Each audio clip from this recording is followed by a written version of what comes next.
race day. I know. You got a large contingent outside your garage. Tons of fans Looks like a lot following going on you. over there. Yeah.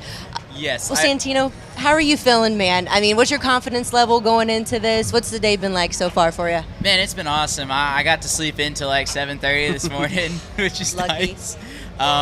Just waking up, getting my day going. I mean, as you can tell, our garage is a madhouse, but it's nice being. This is where it's nice being short. I can just walk like through everybody completely unnoticed. And but yeah, no, I'm just ready to get this rain out of the way, and so we can go green. How does, we heard Doug talk to us this morning kind of about what they're looking at with the weather plans, thinking that we're almost certainly not going to start as scheduled at 12:45. Hopefully maybe start at 4:30 or so. When you have to start kind of changing your schedule, your process of getting ready by several hours and don't really know when we're going to get going, what's that like for you right now just from a mental perspective? I think I'm going to miss my dinner reservation. Fair. I think you probably will. No, I mean, it doesn't really bother me. I'm pretty stoked that we're just getting it in today. I'd say it'd be a little bit different if we were to start the race and then finish it tomorrow. I think it's hard to like kind of sleep on something like that. But no, I think they're going to make the right call today, and it's going to be a lot of fun for the fans. I just hope everyone stays safe out there. This looks like a lot of lightning, so it'd be quite interesting to see 400 people like be moving around. I know. So we're fortunate we get to hang out in the garage. Get to spend a little bit more time with my pups and my friends. Sure. And yeah, it's going to be good. A time lapse of this place today would be really interesting to see everyone coming in, leaving, and then coming back in again. I know we oftentimes see just kind of what happens over a normal couple hours, but that would be very different today. Yeah. Over the last couple weeks, you've been riding a little bit of a roller coaster. Had another strong qualifying weekend for AJ Foyt Racing. You'll start on the outside of row 2 and 6, but I know your race car hasn't always maybe been where you've wanted it to be. Kind of take us through what these weeks have been like in trying to get that race car in the window to be ready to compete today. Yeah, man. I mean, it's been really stressful, right? So we started off our month of May kind of on the wrong foot here. We had a miscommunication on what we were doing with setup. So that kind of killed our first day at 4 hours of practice. And then once we got it going, we kept trying to we had a close race car, and every time we make changes, we'd go the wrong direction. We were kind of like, all right, this is confusing. So when we ended Thursday, which is when everyone finishes up race practice before we go into Carb Day, or Fast Friday rather, we had no idea what we had. It was like, this is not, I was like, well, we just got to drop what we're doing and go to Q. And our Q car was good, like no issues. When we got back to Monday's practice, we actually felt really, really strong. Broke down the cars, rebuilt them, went back out there Friday, and we just had a ton of issues. So, I mean, we had an issue with the floor, with the rear toe, with the aero balance. So we barely ran. So we didn't really get to tune on it much. So we made adjustments based on like 20 minutes of running to go into today, which is now 15, 20 degrees colder. Yeah.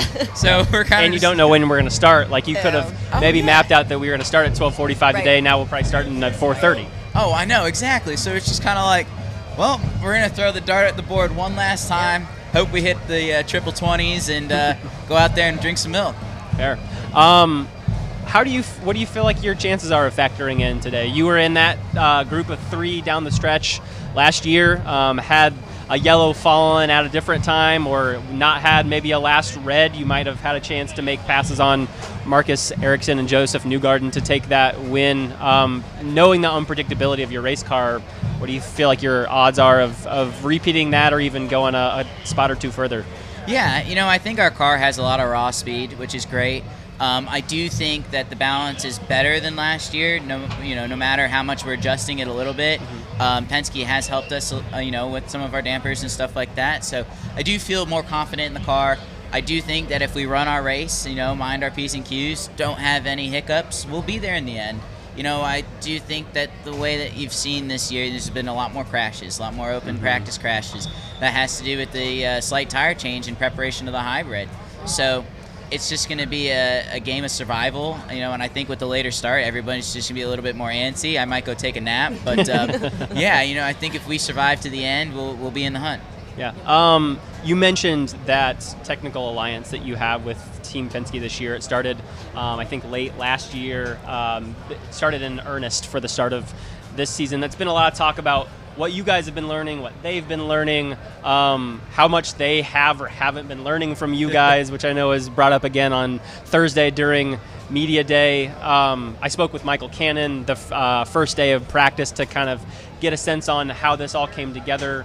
Maybe kind of take me through again your own sense of how this has worked, how you guys have benefited, and how you feel like that technology and idea exchange has worked. Yeah, obviously for us on the road and street course program, it's been amazing. You know, we were 10th in the championship coming into the GP before we had some issues in the race.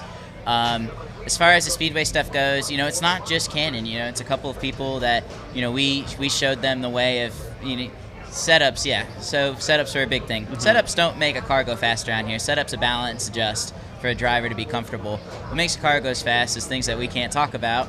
And my engineer will tell you, who works is a Penske engineer, tell you that, you know, the success of the qualifying, you know, those guys put in and built a phenomenal race car over the winter time. I mean, their car is beautiful, but that speed average is not just from them and all of them. But, you know, that's how I see it. That's how we see it here. But I am on their dampers this weekend. I am racing their dampers. I do prefer the feeling of them, but they're not tuned from their cars. They're built for my setup and my car. So, you know, it's a very interesting alliance. And I will say it is nice to have 3 additional, I wouldn't say teammates because we don't really talk with them and debrief with them, but I do get to kind of see what their driver notes are and see what direction they're going with their cars and, you know, how that they're thinking on a, you know, standpoint from an Excel spreadsheet. So it is helpful for me to make decisions, you know, to have to have that in my back pocket, because I didn't have that last year. It was, you know, I felt like it was kind of just me because I had a rookie teammate. And, you know, you can't help that. So it's nice to have some guys with a ton of experience. And, you know, like I said, I love following what Will does. He knows how to get around this place pretty well. Sure does. So, Santino, you started racing at such a very young age. Was there any one person who really inspired you or moved you to want to get into racing? Man, when I grew up, I was a huge Schumacher fan. Like, without a doubt, loved Schumi. And then on the IndyCar side, the reason why I'm honestly in IndyCar is Dan Weldon. So, you know, it's wild to think, but, you know, from go-kart races and seeing him there, it was so eerie a few years ago. Like, his kids, when I met Dan, I was about his kids' age. Wow. So yeah, I know. So it was cool experience for me. But it's mainly those 2 guys, and, you know, and just I never thought that I'd ever be an IndyCar driver growing up, and I'm so happy that I'm here, and I'm so happy that I'm about to compete in my 6th one. So I feel good about it. What's it like seeing Oliver and Sebastian now in race cars themselves? That's got to be a weird, like, that puts a timestamp on maybe how old you are or how much time has passed. You calling him old, man? I know. Old at 25. I'm sure we'll be in IndyCar together at some point. Yeah, absolutely. Man, I see Sebastian, I believe it's Sebastian on iRacing all the time. Yeah. That dude's like a freak of nature. I mean, like, the second I see him in my session, I'm like, you know, I'm like top 5 quite often. I'm like, nope, I'm just going to leave. I was like, the dude's just freak of nature. I'm excited to see what both of them can do coming up to the series. You know, obviously they've been winning a lot. So I'm sure they'll be in IndyCar in no time. But like I said, it's just exciting to see that progression for those kids and, you know, to carry on Dan's legacy. Well, Mr. Santino Ferrucci, we are pleased to have you on. Good luck today. Thank you. And thank you for joining the show.